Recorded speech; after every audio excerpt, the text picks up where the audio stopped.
Right, welcome back to left and right. Debate number 2లో చమురు సంస్థలు అలాగే పెట్రోలియం ఉత్పత్తుల ధరలకు సంబంధించి డిబేట్ను చూస్తున్నాం.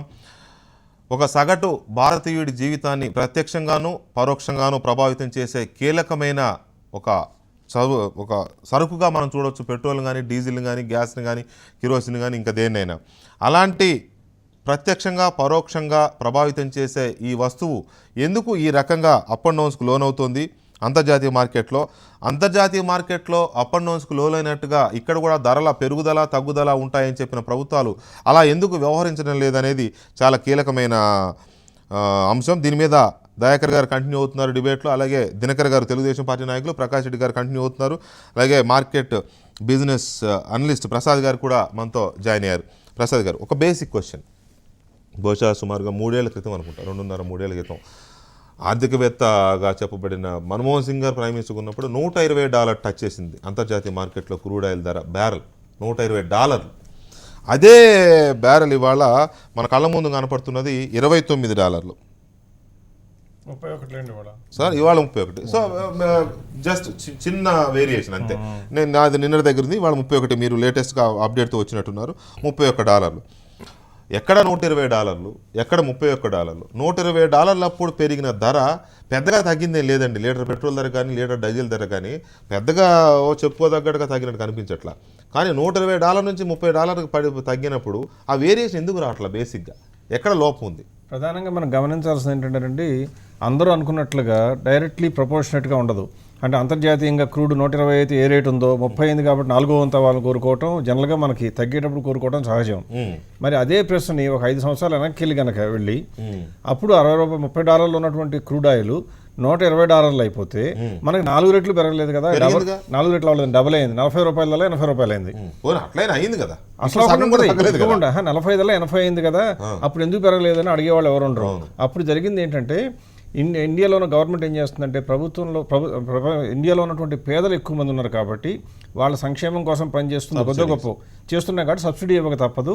అందుకని ఏం చేశారంటే, ఇంటర్నేషనల్గా ఉండే ఫ్లక్చుయేషన్స్ మూలంగా కొద్ది గొప్ప పెన్షన్ తగ్గితం చేద్దామని మన్మోహన్ సింగ్ ప్రధానమంత్రి నాకు ఆలోచన చేశారు. కానీ అంతకుముందు వీలైనంత వరకు స్లోగా ఇద్దాము మందు ఏదైనా సరే, ఒకేసారి పెంచితే కనుక మన ప్రజలు తట్టుకోలేరు, వాళ్ళ జీవన స్థితిగతులు మారిపోతాయనే ఉద్దేశంతో ఒక ప్రైసింగ్ మెకానిజం పెట్టారు. ఆ ప్రైసింగ్ మెకానిజం ఏం పెట్టారంటే, ఇంటర్నేషనల్గా ఏ ప్రైస్ ఉన్నా కూడా దానిలో మనం గమనించాల్సింది, ఇండియాలో మోస్ట్లీ డిస్ట్రిబ్యూషన్ అంతా కూడా ఆయిల్ డిస్ట్రిబ్యూషన్ అంతా గవర్నమెంట్ కంపెనీలు. ఇవి 1 ఇయర్కి సరిపడా కాంట్రాక్ట్ ముందే కొనుక్కుంటాయండి. అందువలన $100 నుంచి $120 దాకా పెరిగినా కూడా వీళ్ళకి సప్లై అవుతున్న క్రూడ్ $60కి $70కే వచ్చి ఉండేది. అందువల్ల రేటు పెంచడానికి లేకుండా కొద్దిగా తమాయించుకోగలిగిన శక్తి వచ్చింది ఒకటి. రెండవది, పెరిగిన తర్వాత కొన్నిసార్లు ఏమైందంటే ఆయిల్ కంపెనీలు ఏం చెప్పాయి, గవర్నమెంట్ మీరు అదే రేటుకి సప్లై చేయండి, ఎక్కువ పెంచమాకండి అంటారు. అంటే మరి ఎక్కడి నుంచి తెస్తారు? అమ్మ పెట్టదు అడుగు తినని ఇదన్నట్లుగా గవర్నమెంట్ అన్నా ఇవ్వాలి, లేదా వాళ్ళకి అడిగిన రేట్ అన్నా అమ్ముకోగలగాలి. అంటే యాక్చువల్ కాస్ట్ ఆఫ్ ప్రొడక్షన్ అన్నా అమ్మాలి. తక్కువ రేటుకి అమ్మన్నప్పుడు ఎక్కడి నుంచి తెస్తారు ఆయిల్ కంపెనీలు? మేము చేయలేము అంటే గవర్నమెంట్ నేను సబ్సిడీ ఇస్తాను అంది. పని ఇస్తాను అన్న గవర్నమెంట్ ఏదైనా రూపంలో క్యాష్ రూపంలో వచ్చిందా? ఇవ్వాల. బాండ్స్ ఇష్యూ చేస్తాను అంటుంది, అది తీసుకెళ్ళి బ్యాంకులో పెట్టుకుని డబ్బులు తీసుకోండి అంటారు. అంటే నిజానికి జరిగింది ఏంటి? ప్రభుత్వం ప్రజలకి తక్కువలో ఇవ్వండి అంది, అదే మనకు కనపడింది. అందరూ దేశంలో తక్కువకి ఇచ్చింది కాబట్టి ప్రభుత్వం మంచిది అనుకున్నాం. దానికి ఇచ్చిన గవర్నమెంట్ బాండ్లు ఎక్కడి నుంచి వచ్చినాయి? బ్యాంకులో లోన్ తెచ్చుకోమన్నారు. బ్యాంకులో డబ్బులు పెట్టింది మనందరమేగా, మనం పెట్టిన డబ్బులే బ్యాంకుల నుంచి మళ్ళీ లోన్గా ఇచ్చారు. అంటే మన చేత ఇండైరెక్ట్గా కట్టించారనమాట. అది ఒక ధోరణి. రెండవది, ఇంకోటి ఏం చేశారంటే, ఆయిల్ కంపెనీలకు ఎప్పుడూ కూడా మీరు కొనుక్కున్న రేటు కనుక అడిగితే మేము సబ్సిడీ ఇస్తాం అనకుండా, ఆయిల్కి సబ్సిడీకి ఏం చెప్పారంటే, సింగపూర్ ఎక్స్చేంజ్లో ఎక్కడండి క్రూడ్, అసలు సింగపూర్లో క్రూడ్ ఉందా? లేదు. మిడిల్ ఈస్ట్లో ఉంటుంది, లేకపోతే రష్యాలో ఉంటుంది, లేకపోతే నైజీరియాలో ఉంటుంది, సౌదీలో ఉంటుంది. అక్కడి నుంచి వచ్చే క్రూడ్ బదులుగా సింగపూర్ ఎక్స్చేంజ్లో ఏ రేట్నైతే ట్రేడ్ అవుతుందో చూసి అది ప్రామాణికంగా తీసుకుని అంతకన్నా తక్కువ రేటు కనుక నీకు గడుతుంటే నేను సబ్సిడీ ఇస్తాను అన్నారు. అంటే సింగపూర్ ఎక్స్చేంజ్ ఏమి ఎప్పుడు లేటెస్ట్ రేటుతో ఉంటుందండి. కాబట్టి ఆయిల్ కంపెనీలు $60 కొనుక్కున్నా కూడా $100 చొప్పున లెక్కేసి $40 బాండ్స్ లాగా సబ్సిడీ రూపంలో ఇచ్చారు. అందువల్ల ఏమైపోయింది, చూడటానికి ఏమో ఆయిల్ కంపెనీలు గవర్నమెంట్ సబ్సిడీ ఇచ్చుకుంది. అంటే గవర్నమెంట్ ఏం చెప్పింది, కంపెనీలు కోట్ల నష్టాలు, ఆయిల్ కంపెనీలు నష్టం అని చెప్పేవి. కానీ నిజానికి డివిడెండ్లు ఇచ్చే ప్రతి సంవత్సరం లాభం వస్తుంటే డివిడెండ్ ఇస్తారు, కానీ నష్టం వచ్చే కంపెనీ డివిడెండ్ ఇవ్వలేదు. బోనస్లు కూడా ఇచ్చారు. అది ఎలా సాధ్యం అంటే ఇలా సాధ్యమైంది. అంటే అదంతా కూడా ఒక సైడ్ ఎఫెక్ట్ అండి. అది బహుశా $100 $120 ఉన్నప్పుడు లెక్క. ఇప్పుడు తగ్గుతూ వచ్చింది కదా. ప్రస్తుతం మన అందరి మధ్యలో ఉన్న ప్రశ్న ఏంటి, ఎందుకు తగ్గించట్లేదు అంటారు. ఫస్ట్ తగ్గించకుండా ఉండడానికి కారణం ఏంటి, అందులో కాంపోనెంట్స్ ఏంటి? క్రూడ్ ఆయిల్ ఒక రేటు, తర్వాత ట్రాన్స్పోర్టేషన్ ఒక రేటు, రిఫైనింగ్ మార్జిన్ ఒక రేటు, డీలర్ మార్జిన్ ఒక రేటు, అన్నింటికన్నా దీన్ని ఎత్తున శటకోపం పెడుతుందంటే స్టేట్ గవర్నమెంట్లు దారుణంగా ఒక్కొక్కళ్ళు 35-40% ట్యాక్స్ వేస్తున్నారు. అంటే వీళ్ళకి ఏం చేశారు, ఒక మందు మీద అంటే ఒక అరాక్ మీద చీప్ సారా మీద చీప్ లిక్కర్ మీద ఎలా అయితే ట్యాక్స్లు వేసేస్తారో అట్లాగే దీని మీద అంతకన్నా ఎక్కువ అదే చెప్తుంది. అంటే ప్రజలందరికీ అలవాటు చేసి అలవాటు అయిపోయిన తర్వాత బాధేయటం, అదేమో చెప్పకుండా ఉంచడం, మీకు ఇచ్చేదేమో మీకు ఇల్లు కట్టిస్తానంటామో లేకపోతేనే మీకు ఫ్రీగా కిరోసిన్ ఇస్తానని అంటారే కానీ నిజానికి వాళ్ళ దగ్గర దోచుకున్న డబ్బు. సగటున ఒక వ్యక్తి కనుక రోజుకి 500 రూపాయలు సంపాదిస్తా 15,000 సంపాదిస్తున్న క్లయింట్ ఎవరైనా మనిషి ఉంటే అతని 15,000 రూపాయల్లో అతను నిజంగా అవసరాలకు కావాల్సింది 3,000 అండి. అందులో కనీసం 4,000 రూపాయల వరకు ఇండైరెక్ట్ గా ట్యాక్స్ రూపంలో కట్టేస్తాడు. ఏది వెహికల్ ఏం వాడకుండా కాలి నడకనే పనికి వెళ్ళినా కూడా. అంత దారుణమైన దగా వ్యవస్థ ఉన్నటువంటి ప్రభుత్వంలో తగ్గడం కష్టం. రైట్. లక్ష్మణ్ గారు రాజకీయ విశ్లేషకులు మనకి ప్రత్యక్ష ప్రసారంలో అందుబాటులో ఉన్నారు. లక్ష్మణ్ గారు నమస్తే అండి. చెప్పండి మీ ఒపీనియన్ ఏంటి? ఇంత అంటే చాలా భయంకరంగా పడిపోయింది క్రూడ్ ఆయిల్ ధర ఇంటర్నేషనల్ మార్కెట్లో. బట్ మన దగ్గరేమో ఆ పరిస్థితి కనిపించట్ల. ప్రభుత్వం ఏం చేస్తూ ఉందంటే అక్కడేదో ఒక ఇది పెట్టుకున్నట్టుంది, తగ్గినా అక్కడే ఆగిపోతుంది, పెరిగితే మాత్రం మన మీదకి వస్తుంది, సామాన్య మానవుడి మీదకి వస్తూ ఉంది. దీన్ని ఎలా చూడాలి మనం? దీంట్లో కేంద్ర ప్రభుత్వం పాత్ర ఉంది, రాష్ట్ర ప్రభుత్వాలు అయితే అసలు పెట్రోలియం ప్రోడక్ట్స్ని ఒక ఆదాయ వనరుగా చూస్తూ ఉన్నాయి.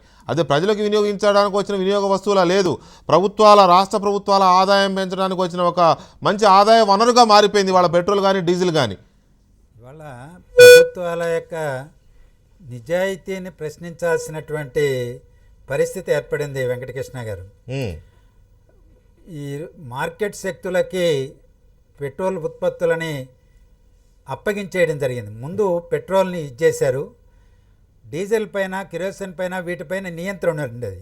అవును, డీజిల్ను కూడా డీరెగ్యులేట్ చేయడం జరిగింది. అప్పుడు ఏం చెప్పారు, అంతర్జాతీయ మార్కెట్లో క్రూడ్ ఆయిల్ ధరలు పెరిగినప్పుడు పెరుగుతాయి, తరిగినప్పుడు తగ్గిపోతాయి అనేటువంటి మాటని ప్రజలకి వాగ్దానం చేయడం జరిగింది. ఈరోజు గడచిన 12 సంవత్సరాల తర్వాత మొట్టమొదటిసారిగా $30 బ్యారెల్ ధర పడిపోయింది. ఇంత తక్కువ ధరకు పడిపోయిన తర్వాత కూడా ఎందుకు తగ్గలేదనేటువంటి దానికి సమాధానం ప్రభుత్వం చెప్పాలి.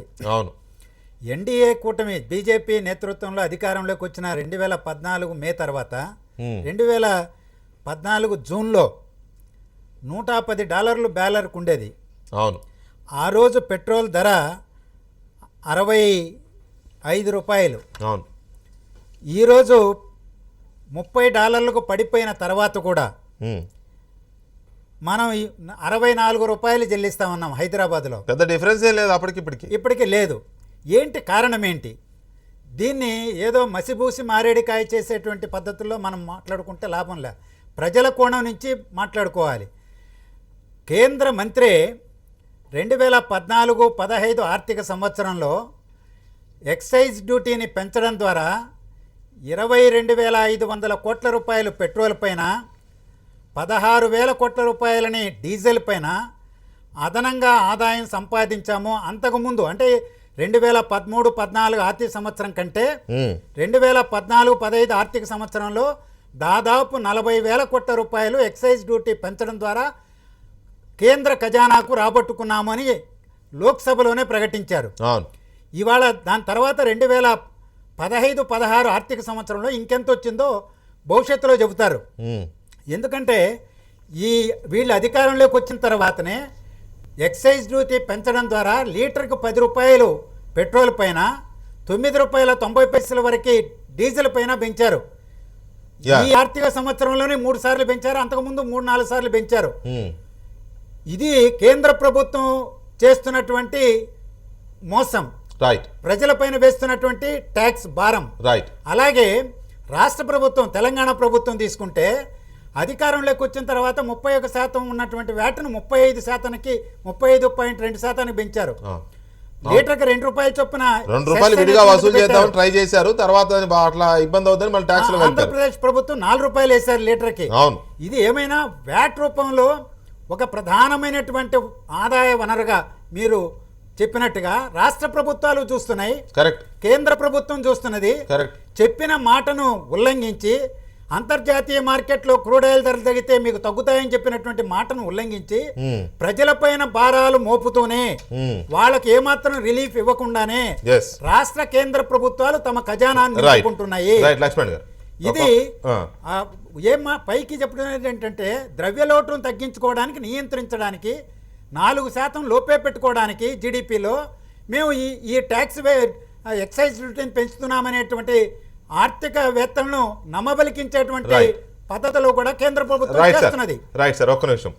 ఈ మన దినకర్ గారు, ఈ 15 నెలల కాలంలో ఈ తగ్గుతున్న క్రూడ్ ఆయిల్ ధర తగ్గుతున్న వ్యవహారం చూస్తూ ఉంటే బహిరంగ మార్కెట్లో సామాన్య మానవుడు కొనే పెట్రోల్ ధర ఏం తగ్గలేదు, డీజిల్ ధర ఏం తగ్గలేదు. రూపాయి అర్ధ రూపాయి తగ్గుతుంది, పెరుగుతుంది.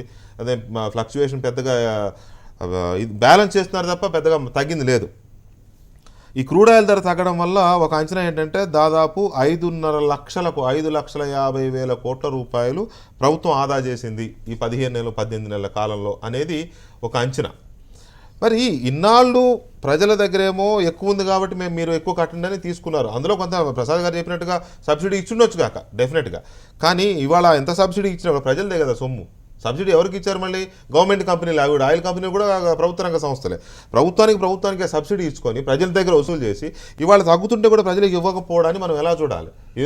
ఇది ఒక రకంగా చెప్పాలంటే ప్రజల వేలుతో ప్రజల కన్ను పొడుస్తున్న వ్యవహారం ఇది. సామాన్యంగా క్షమించాల్సిన వ్యవహారం అయితే కాదు. ఇది మేధావులు మాట్లాడాల్సిన పరిస్థితి. ప్రసాద్ గారు లాంటి వాళ్ళు మాట్లాడారు, మీరు మాట్లాడండి. వాస్తవానికి అర్థమెటిక్స్ కూడా అర్థం కాని పరిస్థితి ఇది. ఎందుకంటే ఎందుకంటే జూన్ 2014 110 రూపాయలు ఉన్నది, నవంబర్ 2014 72.5 రూపాయలకు వచ్చినప్పుడు అప్పటి వరకు ఆదా అయింది 40 బిలియన్ల US ఏది ఆ ప్రైస్, దాని విలువ 40 బిలియన్ US అయితే 2,50,000 కోట్లు అప్పటికి భారతదేశ ప్రభుత్వానికి ఆదాయం ఈ సోర్స్ ద్వారా. అయితే 2014-15కి 189.4 మిలియన్ల టన్నుల క్రూడ్ ఆయిల్ని దిగుమతి చేసుకోగా ఆ రోజు ఉన్నటువంటి ప్రైసెస్కి 6,87,00,000 దాని వాల్యూ. ఇప్పుడు 2015-16కి ఎస్టిమేషన్ ఫిగర్ సేమ్ మారలేదు, కానీ వాల్యూ వచ్చేటప్పటికి 4,73,000 కోట్లు. అంటే స్ట్రైట్ వే 2,15,000 కోట్లు ఆ ప్రైసింగ్ మీద ఏదైతే ఉందో ఇంకొక 1,00,000 కోట్ల వరకు పెరిగే అవకాశం ఈ ఆర్థిక సంవత్సరానికి సంబంధించి 2.5 నుంచి 3 లక్షల కోట్ల రూపాయలు. టోటల్ బడ్జెట్లో దాదాపు 25 to 30% ఇదే. అంటే దీన్ని చాలా తీవ్రంగా మనం అనాలిసిస్లోకి వెళ్ళాలి. ఒక రకంగా ఈ తగ్గిన అంతర్జాతీయ విపణుల్లో తగ్గినటువంటి ఈ క్రూడ్ ఆయిల్ ధరలతోటే ఈ ప్రభుత్వం నడపబడే విధంగా కనపడేటటువంటి పరిస్థితి. ఎందుకంటే ఏదైతే బడ్జెట్లో ఉండే డెఫిసిట్ని రికవర్ చేసుకునేటటువంటి సోర్స్ లాగా ఇది కనపడ. ఒకవేళ ఇదే కనుక లేకపోతే అసలు దేశ పరిస్థితి ఏంటి ఇవ్వాలనేది కూడా ఆలోచించాల్సిన చాలా తీవ్రంగా ఆలోచించాలి. అయితే పరిస్థితి ఎలా ఉండేది? ఇక్కడ ప్రైసెస్ తగ్గినప్పుడు దాని ఇంపాక్ట్ అనేది కేవలము $US బేస్ తీసుకుని వెళ్తున్నాం కాబట్టి on the one side barrel rate తగ్గుతున్నప్పటికీ రెండో వైపు ఇండియన్ కరెన్సీ వాల్యూ డిప్రిషియేట్ అయ్యి ఇది కూడా ఈ ప్యారిటీ ఎఫెక్ట్, ఎక్స్చేంజ్ ఎఫెక్ట్ కూడా చూసుకోవాల్సి. సబ్జెక్ట్ టు ఫార్వర్డ్ కాంట్రాక్ట్ ఏదైనా పర్చేజ్ చేసినప్పుడు ఎంటర్ అయినప్పుడు ఆ వేరియేషన్లు కూడా కలిపి చూసుకున్నప్పుడు యాజిటీస్గా అంతే తగ్గదు. ఇందాక ప్రసాద్ గారు చెప్పినట్టు యాజిటీస్గా అదే పర్సెంటేజ్ తగ్గాలని లేదు, కానీ తగ్గాలి. అర్థం కాని చిదంబరం రహస్యం ఏంటంటే ట్యాక్సుల గురించి మాట్లాడతాం. అసలు ట్యాక్స్ గురించి మాట్లాడాల్సినటువంటి అవసరమే లేదు. ఎందుకు చెప్పమంటారా? 100 రూపాయల వస్తువు 70 రూపాయలు అయితే 100 రూపాయలకి 30% ట్యాక్స్ అయితే 30 రూపీస్ అయితే 70 రూపాయల మీద 30% 21 రూపాయే కదా. దాని దగ్గర కూడా అంటే అసలు ప్రైస్ తగ్గిన ప్రైస్నే ట్యాక్స్ అప్లై చేసేటప్పుడు ఆ తగ్గిన ప్రైస్ తీసుకోవట్లేదు అనేది నా అబ్జర్వేషన్. మరి సబ్జెక్ట్ టు కరెక్షన్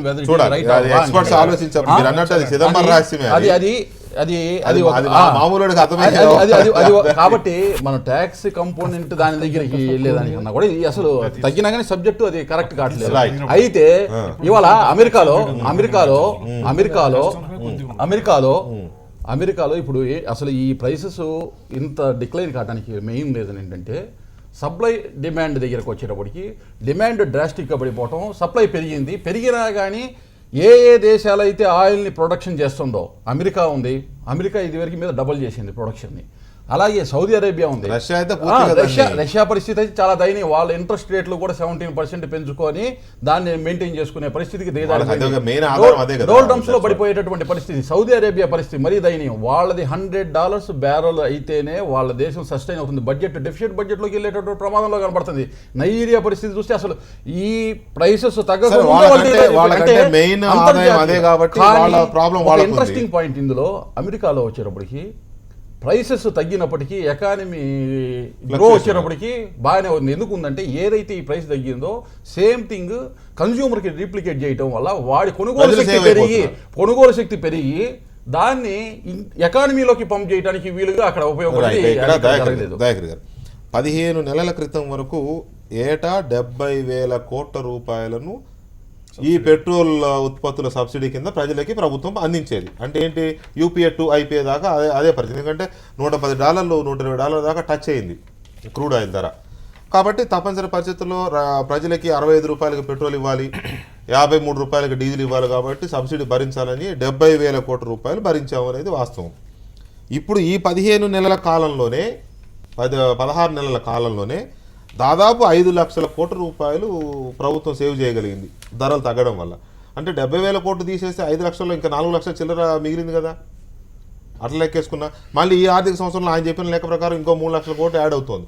సో ఈ మొత్తంగా చూస్తే ఇదంతా ఏమవుతుంది, ఎందుకు ప్రజలకు రాదు?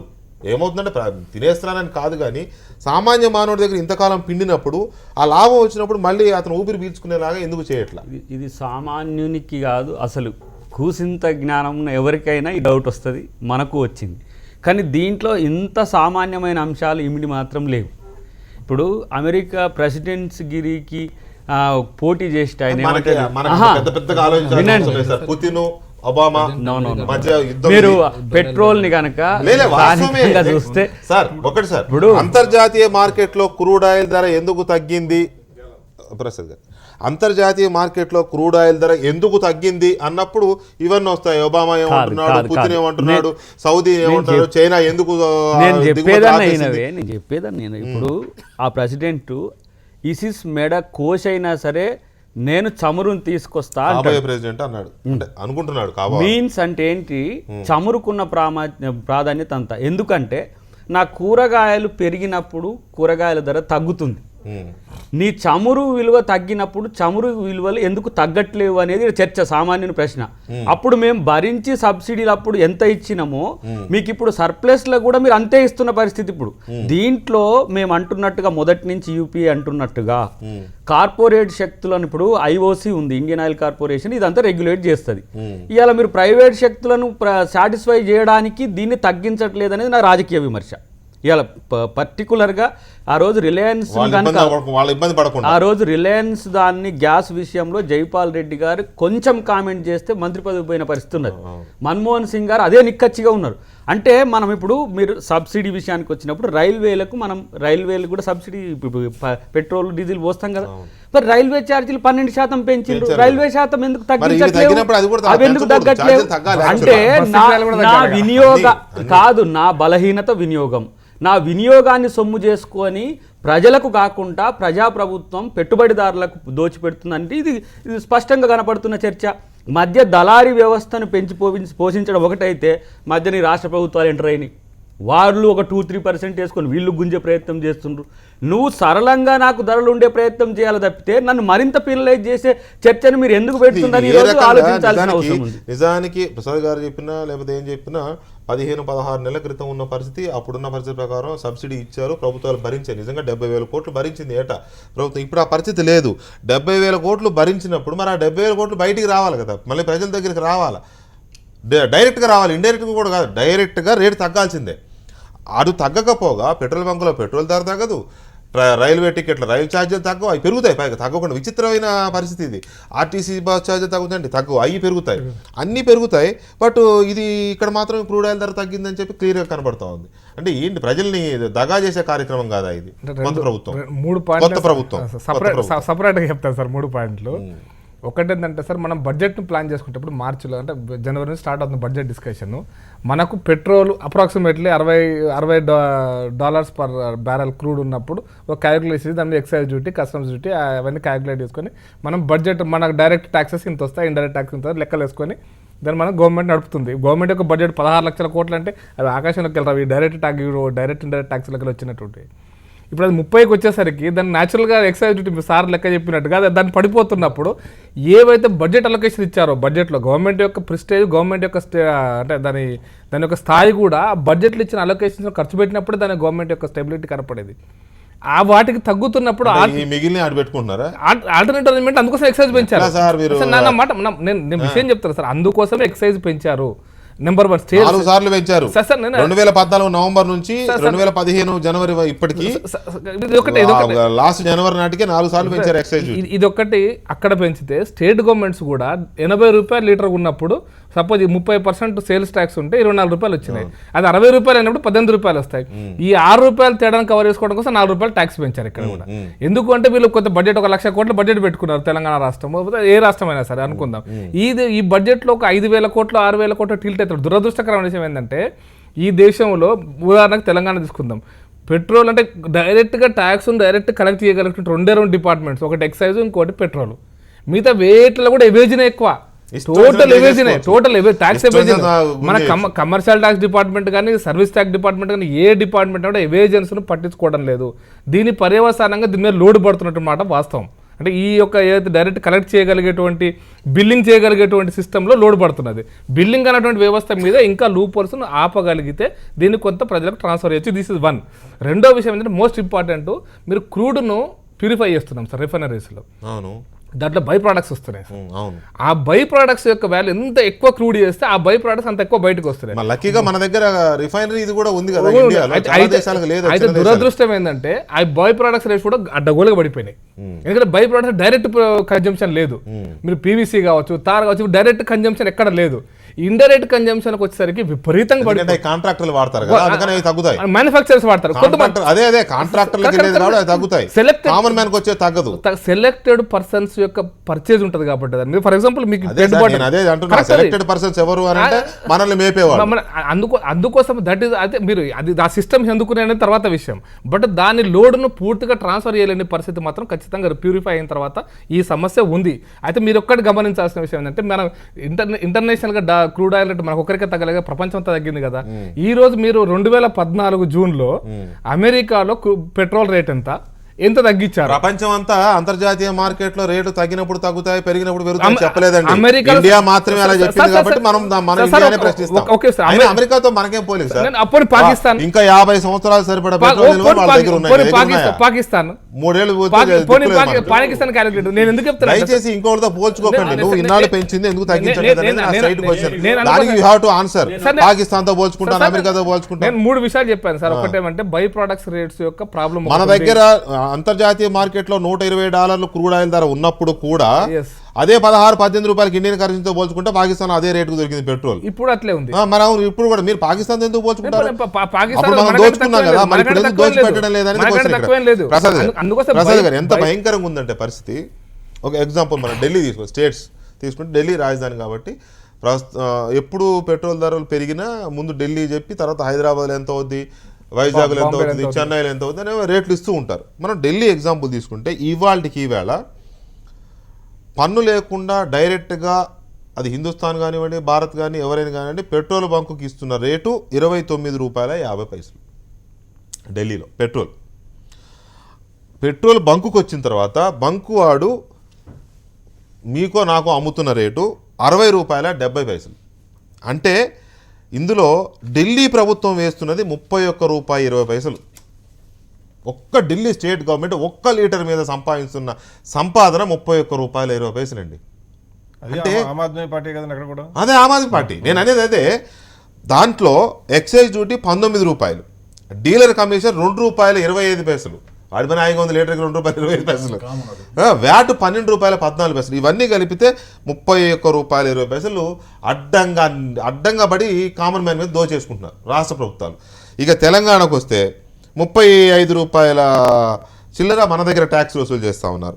32 రూపాయలు, 31% అంటే 4% వాటి కలిపితే ఏపీ కూడా ఇంచుమించు అదే రేంజ్లో వాళ్ళు వసూలు చేస్తూ ఉన్నారు. ఇప్పుడే నాకు ఒక మెసేజ్ వచ్చిందండి చెన్నై నుంచి, ఒక వ్యూయర్, బహుశా టీవీ చూస్తూ ఈ మెసేజ్ పెట్టారు, నా నెంబర్ ఎక్కడ దొరికిందో. ఆయన అంటారు, Venkat sir, Chennai Nellore border diesel rate difference it self 5 రూపాయలు. తమిళనాడు నుంచి ఏపీకి నెల్లూరు నుంచి ఎంటర్ అవ్వాలంటే డీజిల్ రేటు అక్కడ లీటర్కి 5 రూపాయలు డిఫరెన్స్. స్టేట్ మారినందుకు, వినండి ప్లీజ్, మారినందుకు నేను ట్రాన్స్పోర్టర్ని, నా వెహికల్ నేను చెన్నైలోనే ఫిల్ చేసుకుంటా ఎప్పుడు, ఎందుకంటే 5 రూపాయలు లీటర్కి. సో ఈ వేరియేషన్ని ఎలా చూడాలి?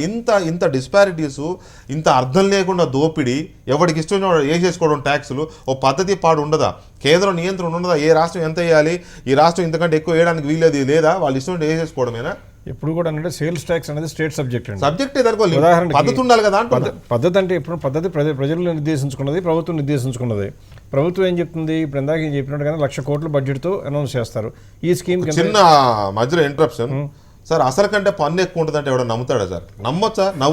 నవ్వులాట కాదా ఇది? అంటే అసలు ఇప్పుడు ఈ కప్పు 10 రూపాయలు సార్, ఈ కప్పు మీద 20 రూపాయలు ట్యాక్స్ చేసి 30 రూపాయలకు అమ్ముతానంటే ప్రభుత్వ పరంగా ఒక ప్రశ్న అడుగుతానండి. ప్రభుత్వ పరంగా అడగా సార్, మీరు ప్రజల కోసం ఉన్నారు సార్. ఈ ప్రభుత్వం ప్రజల ప్రభుత్వం సార్, ప్రజల కోసం ఉన్న ప్రభుత్వం సార్. ఇది ప్రభుత్వం వ్యాపారి కాదు సార్. ఇక్కడ ఆదాయం కన్నా భరించాలి ఏదైనా ఉంటే, అంతే తప్ప ఎక్కడి నుంచి భరిస్తారు? మీరు వేరే ట్యాక్స్ ఉన్నాయి కదా, ఇన్కమ్ ట్యాక్స్ ఉంది, మీరు ఎక్సైజ్ ట్యాక్స్ వసూలు చేసుకుంటారు. ఈ రకంగా వసూలు చేయడానికి చెప్తాను. ఇక్కడ అన్నారు కాబట్టి మిమ్మల్ని చెప్తున్నా. ప్రభుత్వ ఉద్దేశం ఏంటంటే, ఇప్పుడు ఇందులో కూడా ఇంత అగ్రిమెంట్ ఎంత జరిగిన తర్వాత ఇవాళ రోజున హేతుబద్ధంగా ఉంచాలి, అన్ని చోట్ల ఒకే రకమైన ట్యాక్స్ ఇస్తే కనుక ఈ డిస్పారిటీ ఉండదనే ఉద్దేశంతో జీఎస్టీ తీసుకొస్తామని ట్రై చేస్తుంటే, ఫస్ట్ అడిగిన ఎగ్జాంప్షన్ ఏంటంటే ఈ లిక్కర్ మీద తీసేయమన్నారు, తర్వాత ఈ పెట్రోల్ వాటి మీద కూడా తీసేయమంటారు. అంటే అర్థమేంటి? స్టేట్ గవర్నమెంట్లు ఎంత ఆదాయ వనరుగా తీసుకున్నాయి అనేది ఖచ్చితంగా కనపడుతుంది అందరికీ. అంటే సెంట్రల్ స్టేట్ అని కాదు, ఇద్దరు ఒకటేనండి. ఇక్కడ ఇంతకుముందు మనం చెబుతున్న డిస్కషన్ అబ్జర్వేషన్ ప్రకారం ఉమ్మడి ఆంధ్రప్రదేశ్లో దీని ఆదాయం ఎంత సార్? ఏమైనా ఐడియా ఉందా? లేదండి, ఐడియా లేదు. చాలా ఉంటుంది, 20,000 కోట్లు ఉంటుంది. రెండే sir, liquor, petrol, sales tax. ఇక్కడ గమనించాల్సింది ఏంటంటే, ఇప్పుడు వాళ్ళ ఈ రోజున మనకి పెంచారు ట్యాక్స్ అని మీరు అందరూ అంటున్నారు, మేము కూడా ఒప్పుకుంటాం, నిజం, అది కాదనలేము. కానీ ఇదే ప్రభుత్వాలు కూడా అంతకుముందు చేసింది ఏంటంటే, పెరుగుతూ వచ్చినప్పుడు ముందు కస్టమ్స్ తీసేశారు, తర్వాత ఎక్సైజ్ తీసేశారు. అన్నీ తీసేయటం మూలంగానే పెరిగిన పెంపులను ఆపుకోగలిగారు. ఆ క్వశ్చన్ కనపడి పెరగలేదన్నమాట. అప్పుడు ఇవాళ తగ్గినప్పుడు ఏమొస్తుంది, మళ్ళీ పెంచుకుంటూ వచ్చారు. ఇది తప్పు అంటే అనైతికం అని పక్కన పెడితే ఒకవేళ తగ్గించేశారు అనుకుందామండి. ఇంటర్నేషనల్ ప్రైస్ ప్రకారం అమెరికాలో ఇందాక ఆయన చెప్తున్నారు పెద్ద ఆయన, అమెరికాలో రేటు తగ్గలేదని. అమెరికాలో రేటు తగ్గుతుందండి. ఇంటర్నేషనల్గా క్రూడ్ ఆయిల్ రేటు తగ్గితే $4 4.2 ఉన్నటువంటి పెట్రోల్ ఇప్పుడు 2.7 అండి. గ్యాలన్ ఇప్పుడు 2.7 2.2 కూడా ఉన్నాయి కొన్ని స్టేట్స్లో. కాబట్టి అక్కడ ఇమ్మీడియట్గా మారిపోతూ ఉంటాయి. మన దగ్గర మనం గమనించాల్సింది ఏంటంటే, ఎప్పుడు కూడా తగ్గుతున్నప్పుడు ఈ రేట్లు పెంచడం అనేది నైతికమా అనైతికమా అని పక్కన పెట్టినట్లయితే, ఎప్పుడు కూడా ప్రభుత్వం బడ్జెట్ నిర్దేశించుకున్న తర్వాత దానికోసం ఫండ్స్ ఏర్పాటు చేయాలి. ఒకవేళ ఈ ట్యాక్స్ కాకపోతే ఇంకొక ట్యాక్స్ చేయాలి, లేదా సంక్షేమానికి కొద్దిగా తక్కువ పెట్టేయాలి, చిన్న పెట్టేయాలి. అది ప్రజలు ఒప్పుకోరు. కాబట్టి ఏం జరుగుతుంది, ప్రభుత్వానికి ప్రజలు ఇచ్చినటువంటి డైరెక్షన్ ఏంటంటే, మీరు మాకు ఇస్తానన్నీ ఇవ్వండి అని చెప్తున్నాం, కాబట్టి ఇవ్వాలి. కానీ ఎక్కడి నుంచి తెచ్చుకుంటారో మమ్మల్ని అడగకండి, లేదా ఉన్నవాడి దగ్గరే తీసుకోండి అంటారు. ఉన్నవాడి దగ్గరే తీసుకుందామని ఒకవేళ ప్రభుత్వం ప్రయత్నం చేస్తే, ఇటువంటి రిలయన్స్ కానివ్వండి, మిగతా రిఫైనరీస్ ఏమి ఇండియాకి రావు, ఆటోమేటిక్గా ఇండోనేషియాకి వెళ్ళిపోతాయి. అవును సార్, మీరు అన్నది కరెక్టే. ఉన్నవాడి దగ్గర తెచ్చుకోండి అంటే, ఉన్నవాడి దగ్గర ఎందుకు తెచ్చుకుంటారు సార్? ఆంధ్రప్రదేశ్లో విమానం, హెలికాప్టర్లో వాడే ఏవియేషన్ టర్బైల్ ఫ్యూయల్ పై 16% ఉన్న వ్యాట్ 1% తగ్గించారు సార్. ఎంత ప్రేమ సార్! నాకు తగ్గించారు సార్, మీకు తగ్గించారు సార్. ఇక్కడ మీకు ఏవియేషన్ మాత్రం 16% నుంచి 1% అంటే 15% స్ట్రైట్ అవే తగ్గించేస్తారు సార్. అంటే ఎగ్జాంపుల్ ఆంధ్రప్రదేశ్, దాదాపు అన్ని రాష్ట్రాలు ఇదే పనిలో ఉన్నాయి. ఆంధ్రప్రదేశ్ తీసుకున్నారు కాబట్టి కూడా ఒక ఎగ్జాంపుల్ చెప్తున్నా. ఆంధ్రప్రదేశ్ తీసుకున్నారంటే, ఆంధ్రప్రదేశ్లో అసలు ఎయిర్పోర్ట్లు ఎక్కడ ఉన్నాయి, ఎన్ని ఫ్లైట్లు అదే చెప్తున్నా. అందుకని అట్రాక్ట్ చేయాలంటే మరి తప్పదు. మీరు అంతకుముందు సేల్స్ ట్యాక్స్ సందర్శన ఇచ్చేవాళ్ళు 10 ఏళ్ళు. ఎక్కడన్నా పోనీ మీరు వీళ్ళు విమానాలు అట్రాక్ట్ చేయండి, కానీ బస్సులు వద్దు, కార్లు వద్దు. అలా కాదు, ఇండస్ట్రీ పెట్టకపోతే ఎంప్లాయ్మెంట్ జనరేట్ కాదు. ఎంప్లాయ్మెంట్ జనరేట్ పెడితే ప్రజలు జీవన స్థితిలో పెరగవు. కాబట్టి ఇండస్ట్రీ రావాలంటే ఏం చేయాలి? కొద్ది గొప్ప ఆశ చూపాల్సిందే. అది ఏవియేషన్ సెక్టర్ కానివ్వండి, లేదా ఇండస్ట్రియల్ సెక్టర్ కానివ్వండి.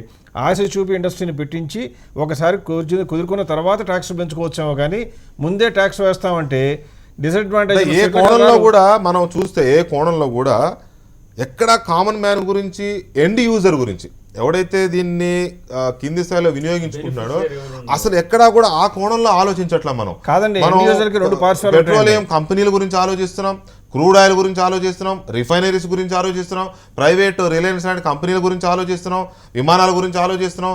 ఇండస్ట్రియలిస్టులకు విమానాలకు తక్కువ ఇవ్వకపోతే వాడు రాడు కదా అని ఆలోచిస్తున్నాం తప్ప అసలు ఇబ్బడి ముబ్బడిగా పెంచి పోషించే వినియోగదారుడి గురించి ఆలోచించట్లా. ఇంకొక కీలకమైన పాయింట్ ఉంది ఇక్కడ. లక్ష్మణ్ గారు, ప్రసాద్ గారు చెప్పిన దాంట్లో ఒక వాస్తవం ఉంది. $120 చేరినప్పుడు స్టేట్ గవర్నమెంట్సో సెంట్రల్ గవర్నమెంటో కొంత పన్ను తగ్గించుకుని వీలైనంత వరకు ఆ భారం పడకుండా $65 దగ్గర ఆపుకునే ప్రయత్నం చేశారు.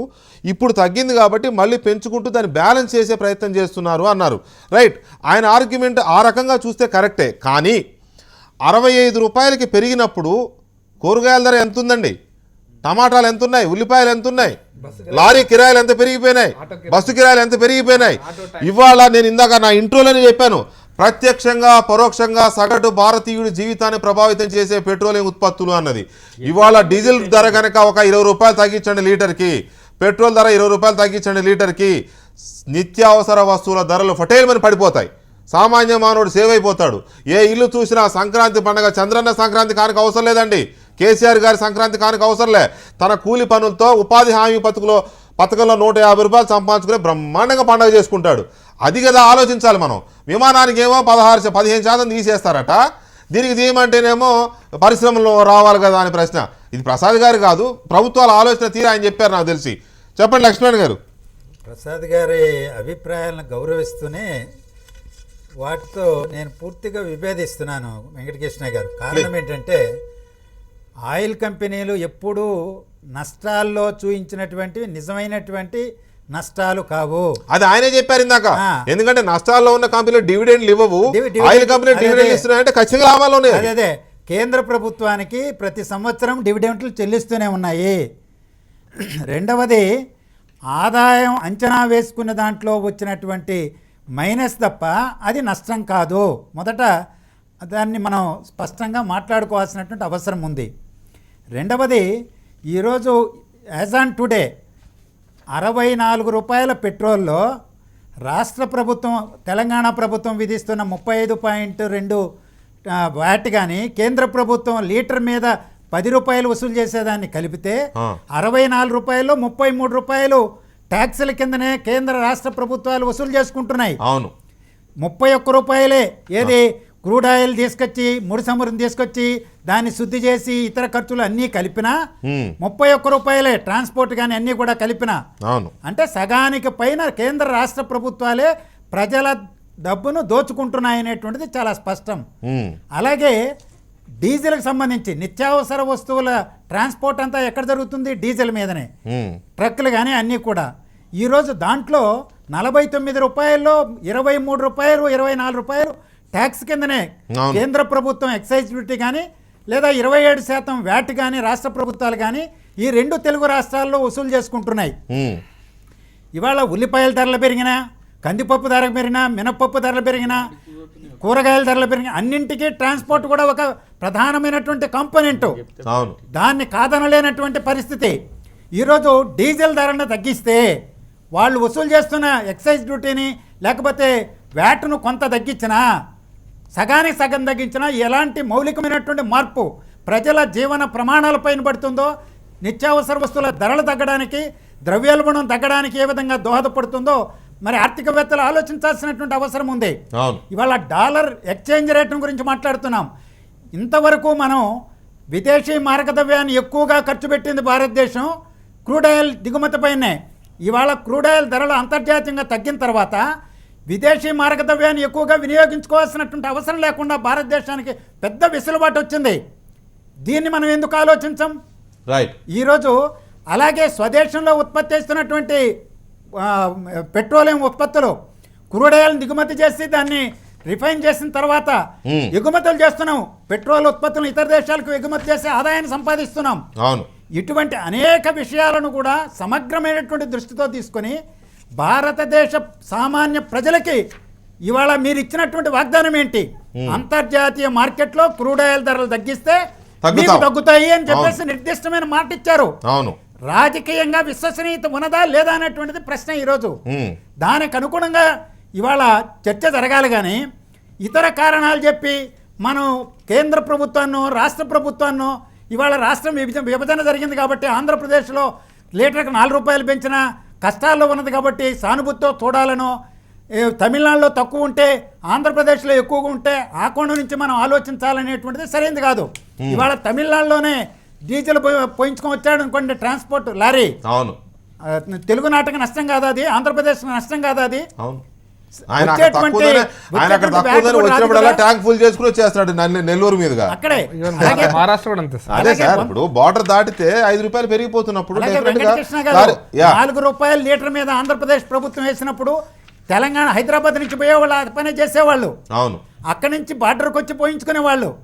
అందువల్ల రాష్ట్రాల మధ్య ఉన్నటువంటి జగ్గైపేట, నందిగామ, కంచీసర్లో ఉన్న లారీలన్నీ కోదాడ వచ్చి కొట్టించుకెళ్తాయి. అది పెద్ద ఇష్యూనే కాదు కదా, లారీలన్నీ అక్కడే ఉంటాయి. దానివల్ల కూడా నష్టం జరుగుతుంది కదా. రైట్. దయాకర్ గారు, మనం నిత్యావసరాల వస్తువుల గురించి ఆలోచిస్తే కీలకమైంది ఇదే. నేను కావాలని ఈ పాయింట్ని ఎలా తీసుకొచ్చి వచ్చింది, ఎందుకంటే చివరిగా ఎఫెక్ట్ అవుతున్నది ఇవే. మీకు 4 రూపాయలు డీజిల్ ధర పెరిగితే లారీ ఓనర్లు భారతదేశం వ్యాప్తంగా సమ్మె చేస్తారు. ఎందుకంటే లారీ కిరాయిలు పెంచాలి. ఎందుకంటే నిజమే, వారి మీద బాధ్యత పడుతుంది కాబట్టి లారీ కిరాయిలు పెంచాలి. లారీ కిరాయిలు పెరిగినప్పుడు ఏమవుతుంది, ఆటోమేటిక్గా ఆ పచ్చి సరుకులు, చేపల ట్రాన్స్పోర్ట్ పెరిగినా, లేకపోతే పప్పులు ఉప్పులు ట్రాన్స్పోర్ట్ జరిగినా, కూరగాయల ట్రాన్స్పోర్ట్ జరిగినా ఇవి పెరుగుతాయి, ఆటోమేటిక్గా పెరిగిపోతూ ఉంటాయి ఇవన్నీ. మరి ఇప్పుడు మనకి తగ్గించుకునే అవకాశం, లీటర్కి కనీసం డీజిల్ మీద 28 రూపాయలు తగ్గించే ఛాన్స్ ఉంది. ఇప్పుడు తగ్గదు. ఇప్పుడు తగ్గితే మరి సామాన్య మానవుడు హ్యాపీ అవుతాడు కదా. ఇప్పుడు ఈ చర్చ అంతా అధికార పక్షం ఉన్నా ఎవరున్నా ప్రజల పక్షమే నడుస్తుంది కాబట్టి పెద్దగా విమర్శలకు తావు లేకుండా నడుస్తుంది. అధికార దీంట్లో తానైనా తర్వాత ఇప్పుడు లక్ష్మీనారాయణ గారు మాట్లాడుతుంది కానీ, మిత్రుడు మాట్లాడుతున్నారు కానీ, నేను మాట్లాడాల్సిందే ఇదంతా కూడా. అంటే మాకు ఇది క్రెడిబిలిటీ అని నేను అన్నాను. గతంలో మేము పెంచినప్పుడు తగ్గించే ఉంచినామని చెప్పడం అనేది కాదు. కానీ వాస్తవంగా ఇప్పుడు ఈరోజు మీరు విజయవాడ టికెట్ కొనండి, 300 రూపాయల నుంచి 1200 రూపాయలు ఎట్లా అయింది. వాటిని కంట్రోల్ చేయలేకపోతున్నాం మనం. సగటు వాని మీద ఎవరి మీద అల్టిమేట్ గా పడుతుంది? అసలు ఇండియన్ ఎకానమీనే డిపెండ్స్ అపాన్ ఆయిల్స్ కదా. తర్వాత అది ప్రభుత్వ రంగ సంస్థల్లోనే ఉంది ఎక్కువ శాతం, కానీ దాన్ని పార్షియల్ గా మనం ప్రైవేటైజేషన్ చేసినాం. కానీ ఈ దళారీ వ్యవస్థ మీద మనం చర్చ చేయలే ఇంతసేపు. ఎవరికి ఈ 35 రూపాయల్లో రాష్ట్ర ప్రభుత్వం వాటా ఎంత, పన్నుల రూపంలో వస్తున్నది ఎంత, అసలు బొక్కసానికి వస్తున్నది ఎంత, బొక్కేటోడు ఎంత, వీడు ఆ బొక్కేటో చర్చ చేయకుండా మనం ఈ చర్చను కంప్లీట్నెస్ కాదు అని నా. అయితే సమస్య ఏంటి అంటే ప్రతి వాళ్ళం ప్రజల మీద ప్రేమతోనే ఈరోజు తక్కువ ఉంటే నీకు నిత్యావసరాలతో పాటు ప్రతి ఇండైరెక్ట్గా నీకు డైరెక్ట్గా ఎఫెక్ట్ అయ్యేది ఉన్నది. కానీ ఈరోజు ప్రభుత్వం వాళ్ళ ప్రయోజనాలు కాపాడడానికి సిద్ధంగా ఉన్నది తప్పితే ప్రజా ప్రయోజనాల కొరకు కాదు అనేది నా యొక్క రాజకీయ విమర్శ. అది ఉన్నట్టు అయితే ఎందుకు సమీక్షించదు? ఇప్పుడు మనం ఐఓసీకి ఫుల్ ఫ్లెడ్జెడ్గా దానికి నిర్ణయాధికారం ఇచ్చినాం. ఆయిల్ విషయంలో మీరు పెంచుకున్నప్పుడు పెంచుకోండి, తగ్గినప్పుడు తగ్గించుకోండి అని ఒక రిపోర్ట్ ఇస్తారు కేంద్ర ప్రభుత్వానికి, అంతే వాళ్ళు. కానీ ఇక్కడికి వచ్చే వరకు మరి ఇంత తగ్గినప్పుడు 25%, ఇప్పుడు 50% తగ్గినప్పుడు 25% డైరెక్ట్గా మనకు ఆదా కావాలి. ఆ 25% మధ్యన అవన్నీ సబ్సిడీలు XYZలు ఉంటాయి. నేను అంటే ఆయన అన్నట్టు 4 రెట్లు పెరిగినా కూడా సగమే పెంచారు.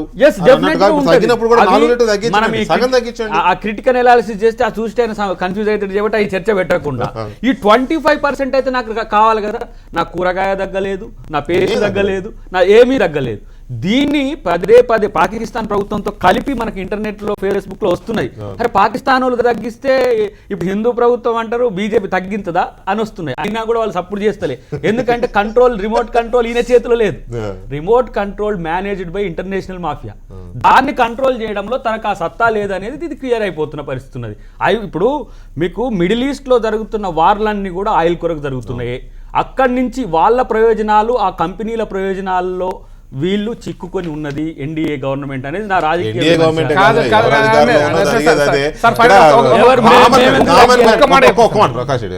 కామన్ మ్యాన్ కోణంలో ఆలోచిస్తే మనం కామన్ మ్యాన్ గానే ఆలోచించాలి. ఎందుకంటే ఈ దేశంలో మనం ఏది చేసినా ఎక్కడ ఆలోచించినా తిరిగి అక్కడికే వస్తుంది. మనం మొదలు పెట్టాల్సింది కూడా అక్కడనే.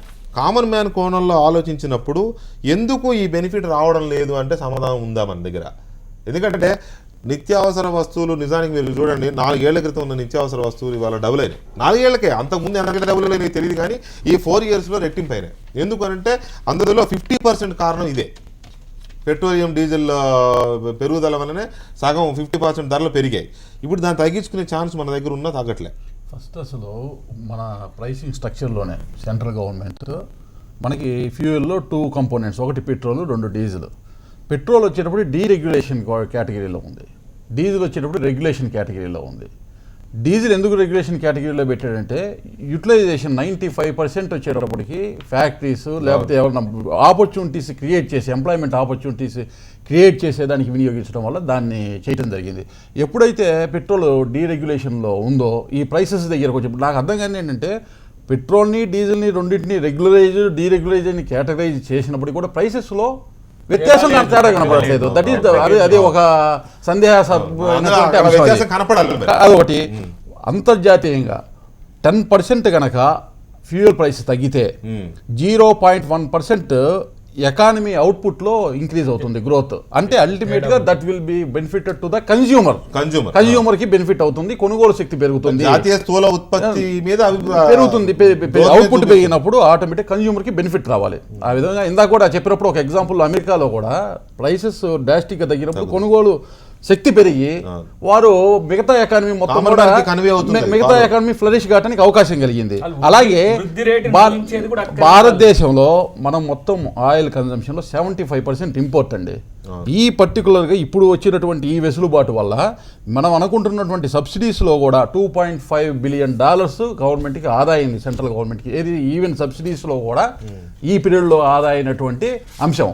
అయితే ఇక్కడ ఆయిల్ అనేటటువంటి మాట మాట్లాడేటప్పుడు ఇక్కడ మన దేశంలో ఉన్నటువంటి రెగ్యులైజ్డ్ డీరెగ్యులైజ్డ్ అంశాలతో పాటు అంతర్జాతీయ సమాజంలో ఎక్కడైతే ఆయిల్ని మనం ఇంపోర్ట్ చేసుకుంటున్నటువంటి కంట్రీస్, గల్ఫ్ కంట్రీస్ కావచ్చు, సౌదీ అరేబియా కావచ్చు, ఇప్పుడు ఇటు ఈ వెనిజులా కావచ్చు, ఈ కంట్రీస్ అన్నిటిలో కూడా చూసినప్పుడు అవుట్పుట్ ఏమో ఏ కంట్రీ కూడా ఇప్పుడు విపరీతంగా ఏదైతే ఉందో మార్కెట్ తగ్గినా కానీ, డిమాండ్ తగ్గినా కానీ వాళ్ళ ప్రొడక్షన్ తగ్గట్లేదు. ఎందుకంటే భవిష్యత్తులో మార్కెట్ షేర్ మేము లూజ్ అయిపోతాం అనేటటువంటి భయంతో చేయడం వల్ల కాపాడుకోవటం.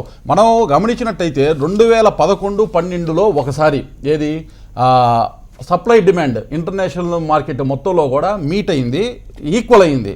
అలాగే 2014 మిడిల్ ఆఫ్ 2014లో జరిగింది. కానీ తర్వాత పీరియడ్ మొత్తం కూడా సప్లై అధికంగా ఉంటాం, డిమాండ్ తక్కువగా ఉంటాం. దాని ఇంపాక్ట్ ఏదైతే దాని ఇంపాక్ట్ ఇప్పుడు అనుకుంటున్నాం. ఇప్పుడు $30 దగ్గరకు వచ్చేసింది, 20 నుంచి $10 బ్యారెల్ వెళ్ళేటటువంటి ఇది ప్రిడిక్ట్ చేస్తున్నారు ఎకనమిస్ట్. అంటే ఇంకా తగ్గేటటువంటి పరిస్థితి కాకుంటే ఇక్కడ పెట్రోల్కి సంబంధించినటువంటి ప్రైసెస్ ఏదైంది, it is only one component among the బడ్జెట్లో ఉండేటటువంటి ఒక కంపోనెంట్.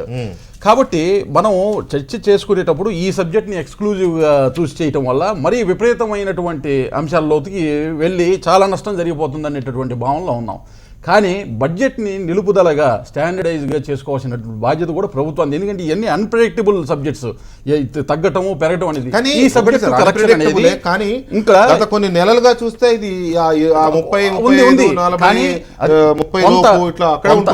కాబట్టి ఇక్కడ ప్రాబ్లము ప్రాక్టికల్ ప్రాబ్లం కూడా చూసుకోవాలి. దేశం మొత్తం మీద ఉండేటటువంటి ఎకానమీ, వరల్డ్ ఎకానమీ కూడా స్లాగిష్ కావటం వల్ల, ఇతరత్ర ఆదాయ మార్గాలు రావాల్సింది కూడా రాకపోవటం వల్ల ఈ వెసులుబాటుగా చూసుకొని ప్రభుత్వం నడుపుకునే భవిష్యత్తులో పెరగడమే తప్ప తగ్గడం అంటూ ఉండదు. పెరగటం అనేది కాదు, అంత ఇంపాక్ట్ ఏదైతే లాంగ్ టర్మ్ లో ఉండేదాన్ని బట్టి రేపు మళ్ళీ కూడా ఇంకో అంశం ఇది కూడా, ఇది తగ్గటం అనేది కూడా ఒక ప్రెడిక్షనే కానీ రేపు పెరగదు అనేటటువంటి అంశాన్ని ఎవరు కూడా చెప్పలేరు. అంతర్జాతీయ మార్కెట్ క్రూడ్ ఆయిల్ ధరలు ఇప్పటి ముప్పటిగా పెరుగుతున్నాయి, తీసేసాము, అందువల్ల పెరిగినప్పుడు పెరుగుతుంది, తగ్గినప్పుడు తగ్గుతుంది, వాళ్ళే చెప్పారు, మనం కూడా యాక్సెప్ట్ చేస్తున్నాం. ఇవాళ ఏటా ఇప్పటికి 5 లక్షల కోట్లు ప్రభుత్వానికి ఆదా అయినప్పుడు నువ్వు 5 లక్షల కోట్లు ప్రజలకు మొత్తం ఇవ్వమంటది కదా. నీ లెక్క ప్రకారమే సగం అన్నా నువ్వు ట్రాన్స్ఫర్ చేయాల్సిన అవసరం ఉంది ఏదో ఒక రూపంలో. మీకు అత్యంత కీలకమైన అంశము డిమాండ్ సప్లైలో డిమాండ్ తక్కువ ఉండడానికి కారణము చైనా ఎకానమీ ఎప్పుడైతే లాస్ట్ 2 years నుంచి స్లాగిష్ అయిందో దాని ఇంపాక్ట్ కూడా ఉంది. ఈశ్వరరావు గారు lorry owners association president Vijayawada నుంచి లైన్ లో ఉన్నారు. ఈశ్వరరావు గారు నమస్తే అండి. నమస్తే అండి. ఈశ్వరరావు గారు, మామూలుగా మీకు లారీలు ఎన్ని ఉన్నాయండి? లారీలు సుమారుగా 3 లక్షల దాకా ఉన్నాయండి. నో మీ ఒక ఓనర్ గా మిమ్మల్ని అడుగుతున్నా. స్టేట్ అంటే నేను state association general secretary. Right. ఇప్పుడు విజయవాడ నుంచి హైదరాబాద్ లేదా వైజాగ్ నుంచి హైదరాబాద్ లారీ కిరాయి ఎంత ఉంటుందండి? లారీ ఇది అంటే కొంచెం అది డిమాండ్ సప్లైని బట్టి ఒక సైడ్ ఎక్కువ ఉంటుంది, ఒక సైడ్ తక్కువ ఉంటుంది. యావరేజ్ చెప్పండి. యావరేజ్ అంటే ఇప్పుడు పచ్చి సరుకులు ఇది ఒక 300 పచ్చి సరుకే చెప్పండి. 700 కిలోమీటర్లు అంటే సుమారుగా 20,000 చిల్లర ఉండాలండి. 20,000 చిల్లర ఉండాలా? కానీ ఆ డిమాండ్ సప్లైని బట్టి కొంచెం తక్కువ ఎక్కువ సరే నడుస్తుంది. సార్, అది ఎప్పుడు ఉంటుంది నేను కొద్దిగా అటు ఇటుగా మారుతూ ఉంటాయి. యావరేజ్ అడిగాను, అందుకే నేను అడుగుతున్నది ఏంటంటే, మనం మీరు నేను అందరం ఆలోచించాల్సింది, మామూలుగా డీజిల్ ధర 4 రూపాయలు 5 రూపాయలు ఒక దశలో 6 రూపాయలు పెరిగినప్పుడు మీరు అందరూ సమ్మె చేశారు దేశవ్యాప్తంగా, మేము మీకు సపోర్ట్ చేసాం. ఎందుకంటే ఇంత భారీగా పెరిగింది కాబట్టి లారీ యజమానుల మీద భారం పడుతుంది, సపోర్ట్ చేసాం. ఇవాళ దేశంలో ఒక విచిత్రమైన పరిస్థితి ఏంటంటే, ఇంటర్నేషనల్ మార్కెట్లో క్రూడ్ ఆయిల్ ధర బాగా తగ్గిపోయింది. ఇవాళ మనం అనుకుంటున్న డీజిల్ ధర ఇప్పుడు 54 రూపాయలు ఎంత ఉంది కదండి, 51 చిల్లర ఉందండి. 51 రూపాయి ఉంది. ఉన్నది ఉన్నట్టుగా ట్యాక్సులు కనుక తీసేసి అమ్మితే సుమారుగా 25 రూపాయలుగా రావాలండి, సగానికే పడిపోవాలి. ఇంకా తక్కువ అండి, అసలు దాని ప్రొడక్షన్ కాస్ట్ 16 రూపాయలే. 16 రూపాయలే. పోనీ ఎక్సైజ్ డ్యూటీ అవి లెక్కేసుకున్నప్పుడు 25 రూపాయలు అనుకుందాం, లేదు 30 అనుకుందాం, లేదు 40 అనుకుందాం.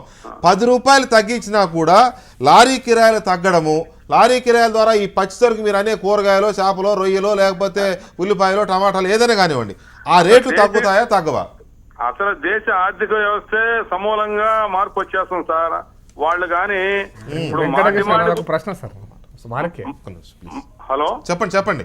మా డిమాండ్ కూడా ఏంటంటే, ఏదైనా సరే ఒక ప్రొడక్షన్ కాస్ట్ మన భారతదేశంలో ఉంటే 50% మించి దాని మీద ట్యాక్స్ వేయడానికి వీలు లేదు. అవును, అసలు కంటే ట్యాక్స్ ఎక్కువ అవుతుంది. మరి అటువంటిది దానికి 300 రెట్లు 400 రెట్లు ట్యాక్స్ చేసి ప్రజల మీద ఇట్లా భారం వేయటం ఇది కరెక్ట్ కాదు. మీరు చాలా బలమైన వ్యవస్థ లారీ యజమానులు అంటే ఈ దేశంలో.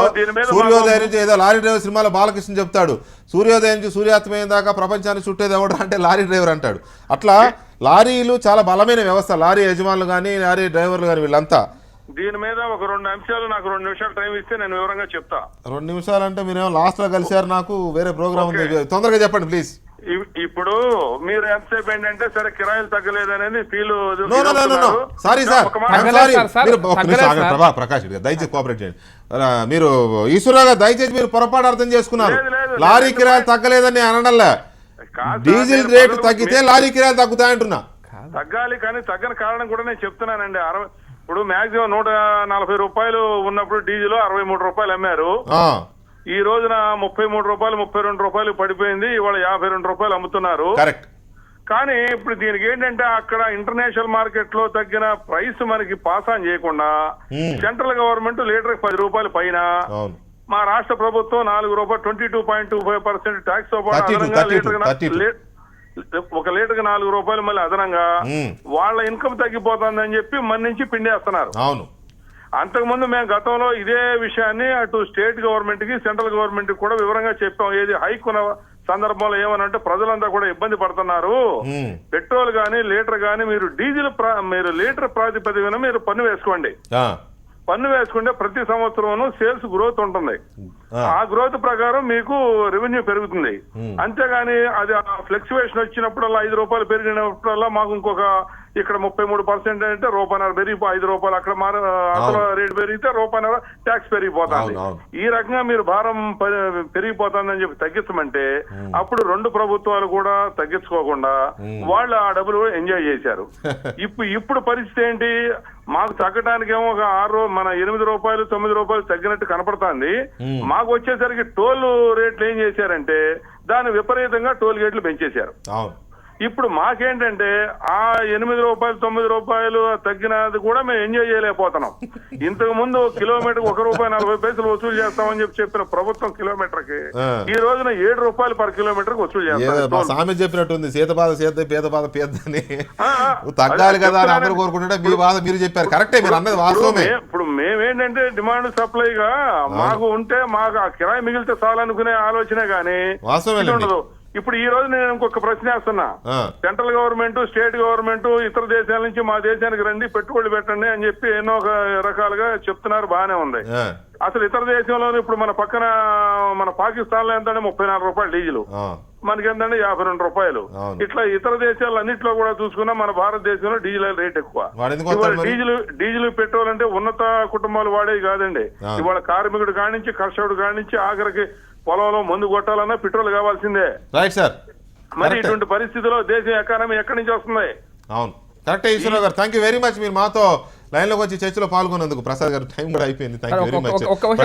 సార్ ఒక్కటే విషయం చెప్తాను సార్.